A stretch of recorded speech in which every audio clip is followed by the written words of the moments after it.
The Loss Adjuster has a strong cast and good performances and some beautiful shots of London.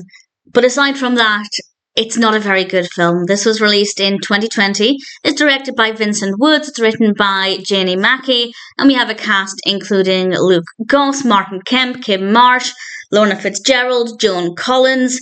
Needless to say, the cast is pretty good and the performances do reflect that. And apart from some nice shots of London, there's not really a lot else to say about this in terms of the positives.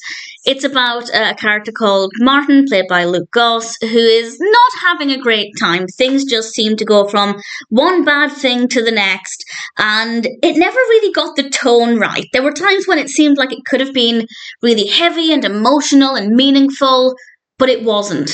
And it was never funny either, so it was just very, very flat. Apart from boredom, I felt nothing. And also a little bit of irritation. There was this thing with a smell and a rat, and they milked that far too much. It was exceptionally irritating. But other than that, it was just very boring.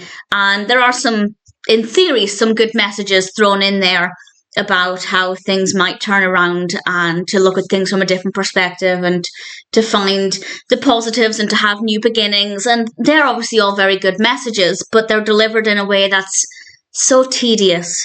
The story is just a complete mess. The characters are all very, very boring, which is a shame because the cast is pretty fantastic. We have a solid cast, and I do think they did good performances with the material that they had to work with. But unfortunately, the characters are still boring. And Martin is not a very likeable protagonist. I wouldn't say I disliked him necessarily, but I didn't care for him. And maybe that's largely because the film just made me feel nothing, apart from boredom. It's not funny, it's not lighthearted, it's not serious, it's not dramatic, it's not intense. The Christmas aspect is very weak as well. This could absolutely have been set at any time of year, and it wouldn't have made a difference. So honestly, it doesn't really have anything to offer. Yes, the cast is good. Yes, we have some gorgeous shots of London. Absolutely stunning. But aside from that, The Loss Adjuster is definitely not a good film, and I don't recommend it.